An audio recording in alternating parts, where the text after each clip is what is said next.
gaay nuy na leen ziar naan jox naa seen wàcc waay ñi ngi fii ci dëkk bu sell bi Porokhane di woo ñëpp Mame Pathé ngi waajal màggal Porokhane di invité patriote yëpp di wax na gaay yi Mamour Diallo mandat d'arrêt international lañ ko gàcc Tahirou Sarr mandat dépôt la ñu demandé pour ñu daaj ko mandat dépôt léegi man li may demandé mooy Moustapha Diop lu ñuy xaaj ci lëwee mbalaanu kiiraayam mu leeral millions yu bari yi nga xam ne tuumaal nañ ko jël doomi jàmbur dugal ci kaso bi te lekkut lekkanut loolu mooy sama combat. Mamour Diallo nag lépp lu xew ci réew mi loxoom a ngi ci ndax bañ ko jiñee 94 milliards yeeg léegi lekkatut naanatut chaque jour mi ngi teg ay tuumaake ndëgg sërëx président Ousmane Sonko ba réew mi dugg ci kaawa boo xam ne loxoom sëtu ca te Adji Sarr ji dañ ko cee tudd guddi tudd ko ci bëccëg tudd ko ci suba tudd ko ci ngoon kon nag lii sénégalais yàkkamti woon nañ ko ñu ne dañu lëwee mbalaanu kiiraayu Amadou Ba waaye boobu bu Moustapha Diop moo ko gën di farata bu Moustapha Diop moo ko gën di farata téeméeri junni yoon Njaay Touba maa ngi siyaar ñëpp di jox ñëpp seen wàccuwaay. gars kenn mus laa gis ngay bale Louga bu fa président Ousmane Sonko ñëwee ne dañuy bale Louga nga génn sa jasneer bu weex lii mooy firndeel ne man damaa foto aussi damay dem sama yoon kese. maa ngi fàttaliku jour bi ñuy wax naan Ousmane Sonko dem na kaso ah. man ñi ma gis ñuy bale ñëpp luñ balee jasneer bu weex ay t-shirt yu tilim la ñuy sol tenue de travail la ñuy sol. ñu tas parti bi dem ci siège ba dindi photo Ousmane Sonko bi ba pare di ko filmer non non moo tax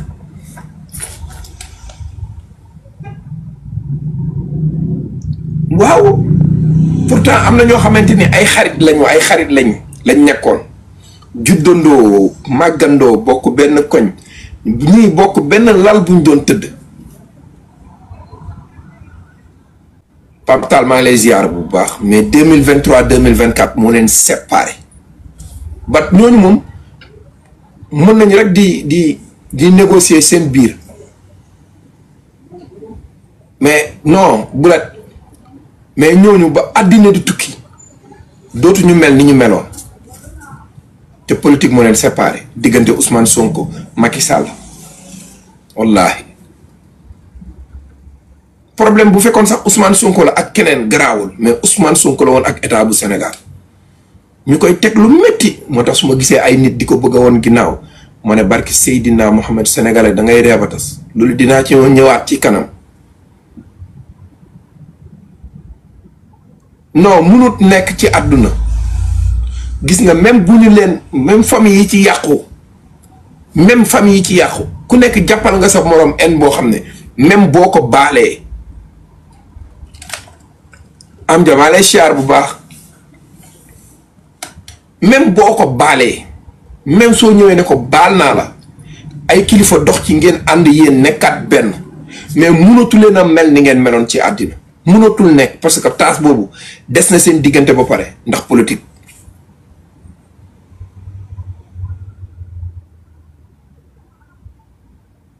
moo non dafa da ngay gis ku yéeg ci live nga xamoon ko démb ak bërki démb mais mu wax rek sa àdduna dafay tukki dalay leer ne kooku xoolal musul am yéene jël benn xeer bu ndaw sànni ko doomu aadama mais kooku buñ ko tegaloon moment boobu muy wax loolu buñ ko tegaloon doomu aadama ñeme naa jël paaka mu tër ko rendi ko parce que tooñ nañ ko ba xolom egg na foo xam ne yàqu na ci àdduna rek yegg na benn décret boo xamante ni maanaam plafonné na kon suñuy fàttaliku naan tey le 3 février jour bi Macky Sall non jour bi Macky Sall ajee suñuy élection ba pare ñi waa Pastef yi duñ ci dund injustice bu métti ci seen biir famille nag man dund naa ko keneen ak keneen dund na ko xanaa nga am famille boo xam ne ñëpp sax Pastef lañ Modou Ba maa ngi lay ziar di la jox sa wàccuwaay bu baax a baax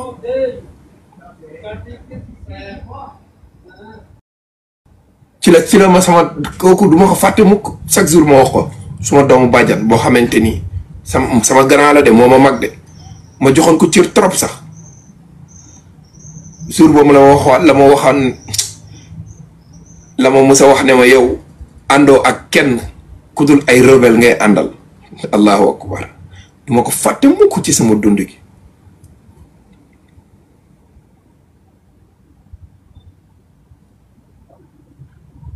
duma ko mës a fàtte.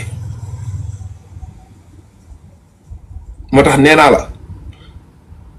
li amoon fii diggante mars 2021 2022 2023 ba 2024 yàlla bu ñu ko yàlla indilati ci réew mii di Sénégal li mu yàq rek li ngeen ci gis rek moo gën a tuuti. ay sëy tas nañ ci, nijaay ak jarbaatam dootuñu ci wax, mag ak kum bokkal ndey ak baay dootuñu ci wax. ku nekk yéene sa morom tey yàlla na nga dee kii ku nekk bàmmeel nga mujj yéene sa morom ndax ren lan rek problème mu politique. ndax rek kii laa àndal yow kii nga àndal kee la àndal keneen ki keneen la àndal. la ko fi jar lan moo ko fi jar ana tey ki nga xamante ni tey moo doon manœuvrer lépp aj suñuy élection def lépp anam daw na génn réew mi bàyyi ñu fi.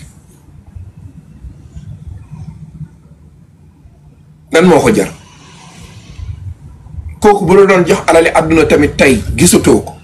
war na la ginnaaw soo ko daan jot téléphone sax mënatoo koo jot léegi ana yow say mbokk ñàkk nga leen.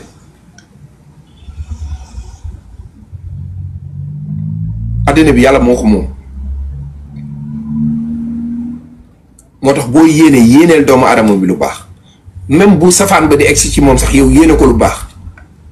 parce que ëllëg moo tax ëllëg du añ du reer mais dañ ko akamata sóoraale. léeg-léeg problème politique rek tax nga wax nit kaddu boo xamante ni heure bu ngeen jàkkaarloo mu jox la loxo nga jox ko loxo billahi da ngay sëgg lu ko fi jar. parce que yow haine bi ngay dégager ci Ousmane Sonko da nga koy dégager di ko continuer ba ci say biiri mbokk.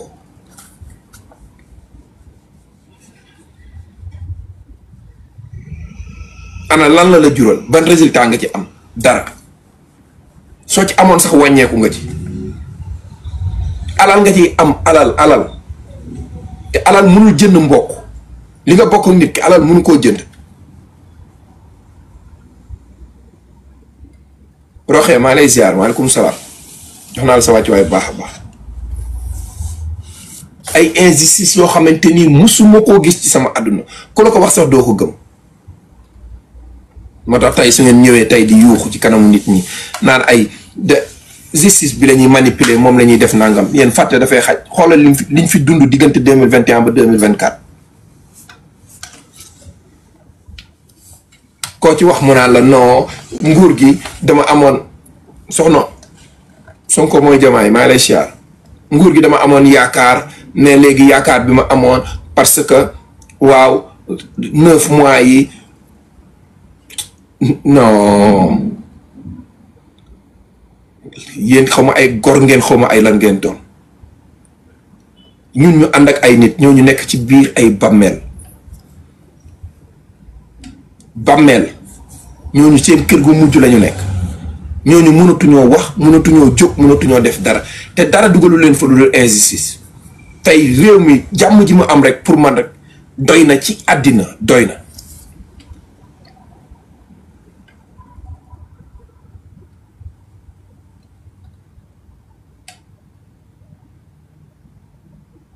jour bii nii bis bii jour bii nii laa wax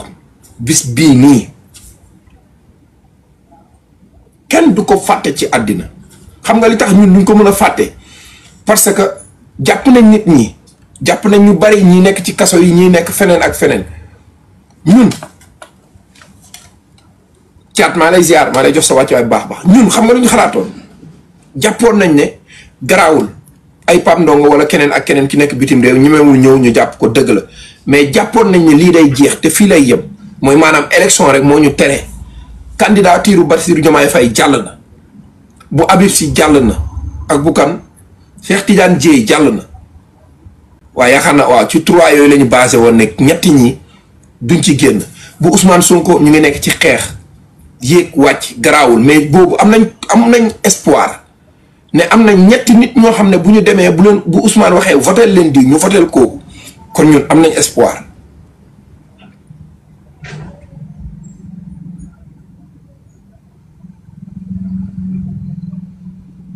waaw foofu nag ñun foofu la ñu amee yaakaar ne espoir am na parce que février 25 février dañuy def 24 février xaw ma dañuy dem élection bu ñu demee Macky Sall moom ay waxam kenn waxatu ko parce que suñu demee bu ñu amee candidat Bassirou Diomaye Faye jàll na ñëpp jàll nañ bu ñu demee rek dañuy gagné élection yi Macky bàyyi ba 3 février mooy jour bi comme jouru tay bi Macky Sall ne da ngeen doon yaakaar seen yaakaar yàqu na ne tippit affaire yi ci digg bi nit ñi di yuuxu fii manifestation fii ñetti nit lañ wax ñetti nit wala ñaari nit ñàkk ci seen bakkan boobu espoir bi ñu amoon te boobu moment boobu noonu moom mu ngi ñuy poussé ndax jàpp na Ousmane Sonko chaque jour nga dégg seen booy ci panel yi naan yéen a waxoon boo ko laalee génn leen ngeen manifester gars yi ni ñoom du ñu manifester du ñu def dara xeexuñu tojuñu taaluñu dañuy xaar ba élection ñëw mu xam ne ñii pare nañ ñu dem uti parrainage pour Bassirou Diomaye Faye mu gis mbooloo mi ci topp mu ne yii fii du baax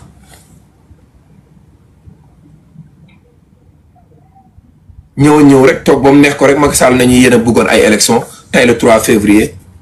élection dootu fi amati ñu wax Macky Sall ne élection dootu fi am ñu woote assemblée nationale pour yokkal ko mandat am fii ba décembre 2024 bii ñu passé souffrance boobu noonu ñu dund ñu ne waa léegi ñi nekk ci kaso yi lu leen fay génne fan la ñuy amatee yaakaar ci àddina suñ li ñu yaakaaroon tey mu ne war a nekk élection yi tas na Macky Sall aj na élection yi 3 février 2024 comme bis ni ki tey la moo tax fàttaliku baax na ci nañu fàttaliku li ci ginnaaw loolu moo ñu indil tey li ñu nekk tey pour man lii ñu nekk di ci nekk ku ci reculer benn yoon rek est-ce que gor nga est-ce que doomu gor nga 9 mois moo tax su ma gisee am nañu démb maa ngi romb benn live bugguma tooñ mais ñu ngi fa invité benn nit mu naan man li ma gisoon li ma yaakaaroon amul li ma defoon nangam yow kay da ngay wax ne bul wax ne sa yaakaar tas na ci gouvernement bi déedéet dangaa war a wax ne yow sa yaakaar ci sa bopp yow ci sa jëmm ji moo tas parce que jàppoon nga ne ni réseaux sociaux yu toppee la nit ñi di la seetaan ngay live muy am ay 1000 personnes 600 personnes da nga jàppoon ne yow bu ñii ñëwee dañ lay def député wala ñu def la ministre wala ñu jox la PCA wala ñu jox la dara ci biir réew mi léegi nag sa ñàkk falu boolu moo tax nga robelewu di dóor ay xeer ci kaw gouvernement bi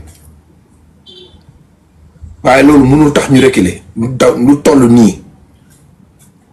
mukk ci àdduna tey la ñuy gën a taxaw danaa ci ñëwaat mais daal ngeen bàyyi xel ne tey la 3 février comme tey jii la Macky Sall jëloon suñu réew mi suñu ay élection mu aj ko ne élection dootu fi am te boobu ñu ngi war a dem le 4 février la ñu war a dem commencé campagne bi war a commencé ay candidat nekk RTS di enregistré Macky Sall génn rek taxaw ne élection amatu fii ndax dañoo dégg corruption nangam Samba Demba Ndiaye phrase daal la xëddee ba tey fi may wax ak yow dara xewul dara wuri maa lay ziar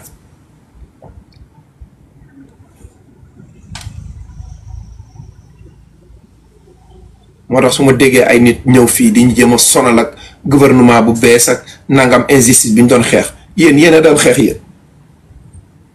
yéen kay da ngeen ñu doon xeex ñun ñuy xeex pour jot réew mi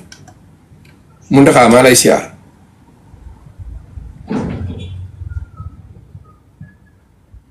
da ngeen ñu doon xeex ñun ñu doon xeex li nga xamante ni mooy nan la ñuy def ba jot réew mi mais yéen da ngeen ñu doon xeex ñii di jël ay booy enregistré wala ñu nga dugg benn live rek di wax ñoom ñu jël ko enregistré ko ngeen am accès fi nga xamante ni mooy ngeen am accès fi nga cybercriminalité di fa dem di wax lu leen neex di boole nit ñi AS wala jam di boole nit ñi ñu leen di jàpp di leen tëj su patriote yi fayeeku woon ni ngeen leen doon def ñu bari ci yéen tey dootu ñu nekk ci réseaux sociaux yi di wax billaahi wallahi tàllaahi yéen a doon jël numéro jàmbur yi dugg ci ay groupe WhatsApp di leen rocci benn par benn di ko joxe di ko yóbbu cybercriminalité ñu leen di topp commissariat bi nga dëkk da ngay toog ba mu yàgg commissariat bu Malika wala keneen ñoo fëgg la buun wala Kaolack wala foo mën a dëkk yow la diw nga ne waaw ñu ne police lu xew nga ne xamuma soo demee di nga ko xam tey jii suñu fayeeku woon loolu ci yéen di xam leen yéen ñëpp benn par benn ku nekk fi nga dëkk ñu dem di jël seeni numéro di ko joxe ndax lan Macky Sall ngeen àndal kese mais déedéet ñun ay gor lañ luñ doon xeex démb ak bërki démb tey duñ ñëwaat di ko def ay doomu gor lañ rus nañ loolu sax wallaahi te am na ci ñenn ñu nekk ci ci yéen sax di def di saaga Ousmane Sonko 24h/24 mais amul kenn ku ne da ngay di jël seen numéro yi da ngay dem signaler ji leen da ngay dem boole ji leen déedéet loolu état moo koy fajal boppam dina dem moom ba gisal ko boppam tey ngeen war a ñëw nag tey jàkkaarloo ñun amu leen vergogne dama yàlla jégal amu leen rusukaay ñëw naan ñu Ousmane Sonko li mu amoon ci réew mi jeex na nit ñi bàyyi nañ ko yéen même biñ jëlee élection présidentielle yi biñ ko gañee da ngeen waxoon ne fii ak buñ fi demaatee élection Ousmane Sonko li mu amoon du ko amaat nit ñi bàyyi nañ ko mu génn mbooloo mi di ko topp mooy campagne élection yi passé lan ngeen doon mujj di wax daf leen a liggéey ndax parce yi muy màcc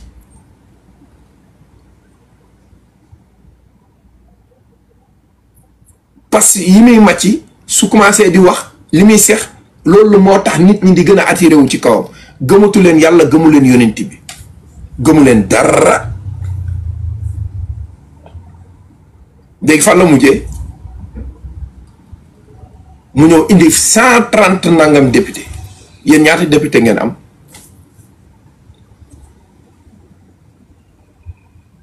wuy leen ma 16 ngeen am te yéen da ngeen waxoon ne nit ñi bàyyi nañ ko ku nit ñi bàyyi dinañ jël 16 député di la ko jox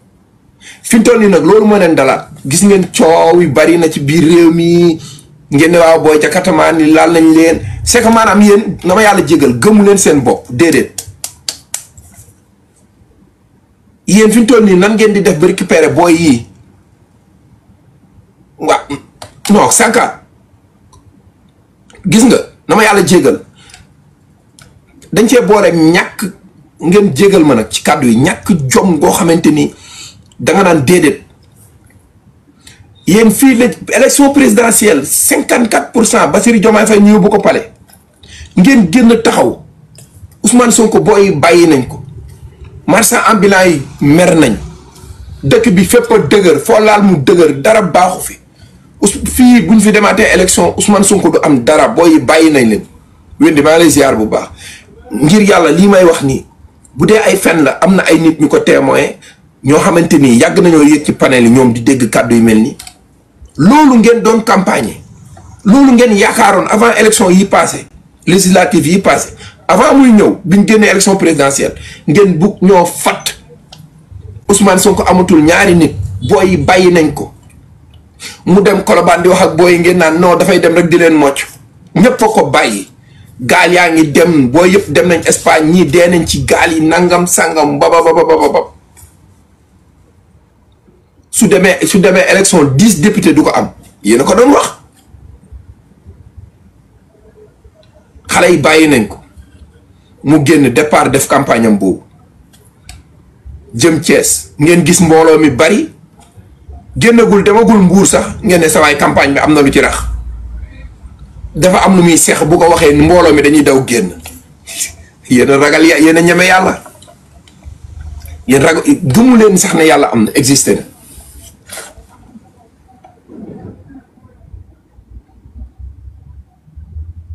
léegi mu ñëw fekk leen fa yéen ñëpp la boole dégg naa rek démb def ngeen réunion maanaam seen kilifa yi ci tees bi nga xamante ni mooy taxawu Sénégal ñooñu moom buñ amoon jom ñoom it bu ñu amoon tuuti vergogne Khalifa Sall boo amoon tuuti yow ak Barth xaw ma ak keneen su ngeen amoon tuuti vergogne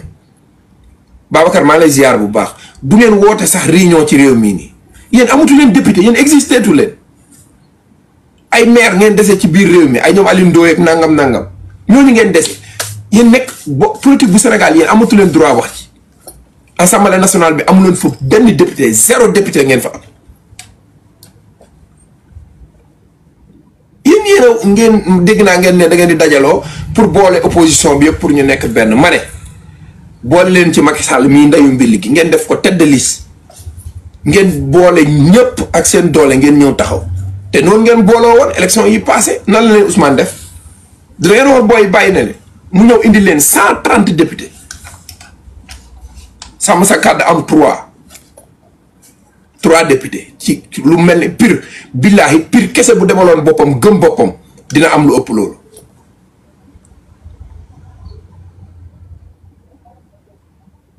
ngeen boole pire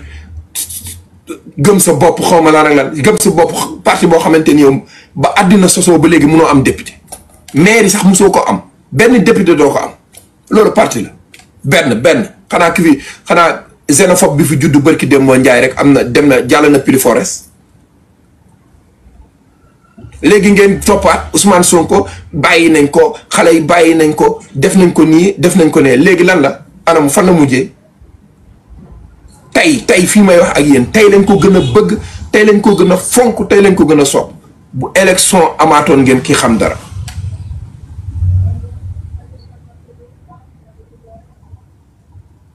muñ leen ngeen sedd ngeen bës seen xol yi ngeen jàpp ci yàlla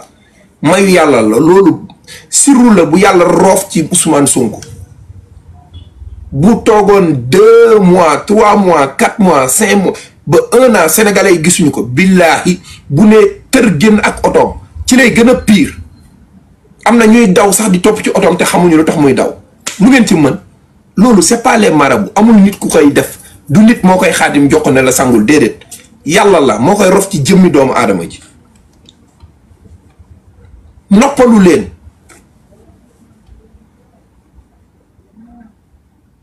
noppalu leen ñun xoolal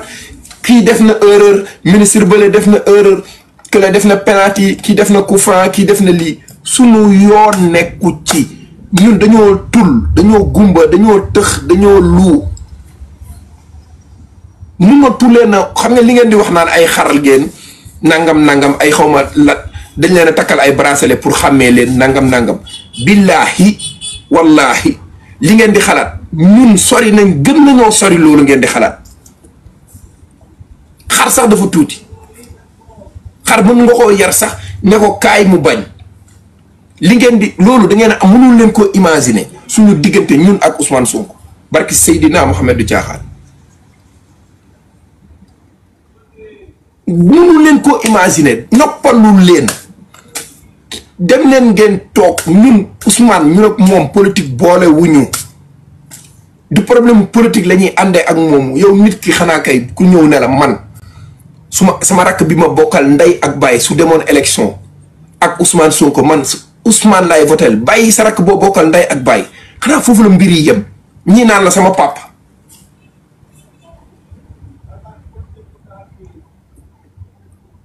xanaa kon léegi yéen ngeen war a mën a noppalu ngeen jàpp ci yàlla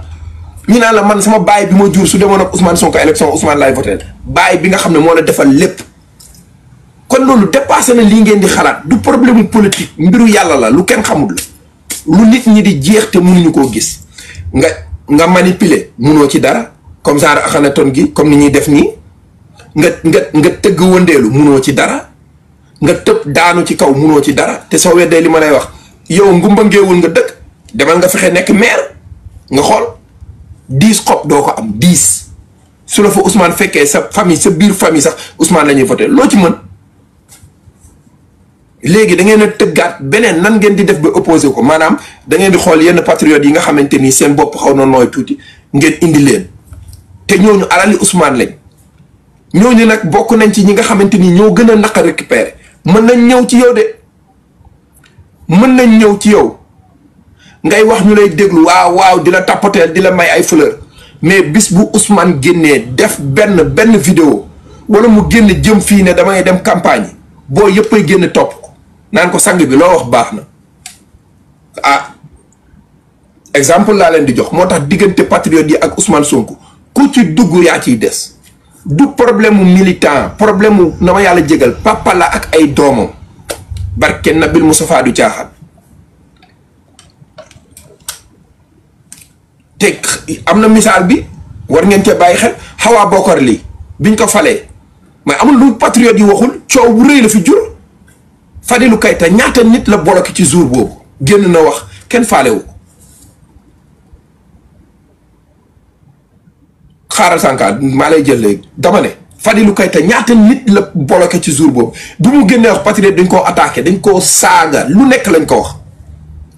mais ku sell ki bi mu génnee taxaw commentaire yi rek moo lay won ne la ñii ak Ousmane Sonko ku ci dugg yaa ciy des booy fa la ñuy nekk naan ko ku sell ki ñoo ngi jégalu de ñun kay dañoo juum rek waaye dootuñu ko defati nga gis booy taxaw di commentaire naan la man damay fen rek man mënumaa bàyyi Pastef sama xol bi la nekk léegi nag yéen ba léegi yéen a ngi ci insister ci loolu maanaam booy yi dañuy léeg-léeg nga gis leen ñu mer di commentaire nga naan bàyyi nañ parce que booy yi billaay wallaay tallaahi ñoom ak Ousmane Sonko ba ici repose ñii seen xol yi mënatul cee bëgg benn mbindeef muy dox ci kaw suuf mënatul nekk du mbiru nit mbiru yàlla la maandu leen ci su ngeen demoon ci Lac de Guiers ba fële ca Lac de Guiers ba fa ndox mi di jugee ngeen def ci ay saafara sax mënatu leen a détourner ñii seen xol yi Ousmane daf koo gañe seetlul bu ñu jàkkaarloo ak moom da nga ciy gis koo xam ne day dem ba ñàkk sagoom ku ci jàkkaarloo ak moom da ngay dem ba taqale kook sa sago pour ñu filmer Ousmane direct sax te seen téléphone yi problème lay doon loolu du nit du mbiru nit mbiru yàlla la sirru bu yàlla di roof ci ji mbindee fi doomu aadama yi ok Sanka léegi nag ba léegi yéen a ngi insister loolu ba léegi yéen a ngi insister bi keroog bi muy ñëw ne day dem waaye Dakar Arena da ngeen a waxoon ne kenn du fa dem booy bàyyi nañ ko mu dem duy ko ba mu toll noonu def ko gisee fermé la ko def gisee fermé da ngay paas soog a dugg ci meeting loolu fan ngeen ko gis merci beaucoup même bu may fen jërëjëf dama ne Dakar Arena fan ngeen mës a gis nit kuy dugg ci meeting def ko ñu defal la ko gisee fermé maanaam da ngay dugg da ngay fay fan ngeen mës a gis loolu ci Afrique laa la wax fan ngeen ko gis ci politique gu Afrique kooku nag ngeen di déema ba léegi noppaluwu leen yéen a ngi koy diaboliser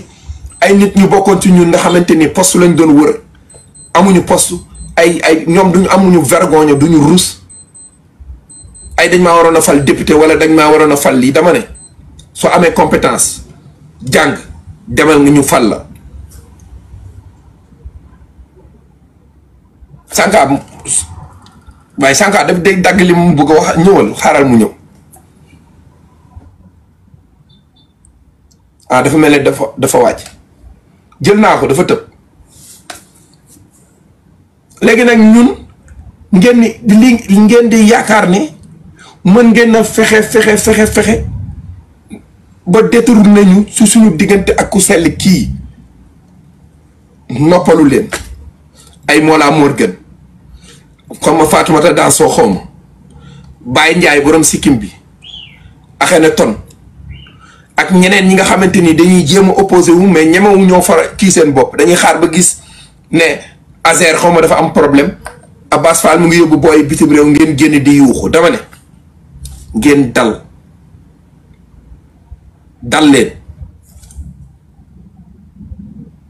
dal leen ñun ak ku sell ki ba ici repose saagal leen ñu woowe leen ñu ay xar woowe leen ñu ay nag woowe leen ñu ay bëy woowe leen ñu kaddu bu ngeen yaakaar ci seen àdduna mais dama ne ñoo bañ ñoo lànk ñoo tay duñu ko bàyyi àddina duñu ko bàyyi àllaaxira xanaa léegi leer na ngir yàlla ak yonent bi buñ doon wax ko am carte d'identité Sénégal dañ la ci defal turu benn politicien suñu carte d'identité yi turam lañ ciy bind ñun mënuñoo wax dañ ko munta maanaam mënuñoo imaginer lan lañ leen bëgg a wax yéen ñun pour ngeen noppalu ci Seydina Ousmane ay fas lañ ay gileem lañ ay mbaam lañ baax na bëgg nañ mais ñun ak moom ba ici repose leer na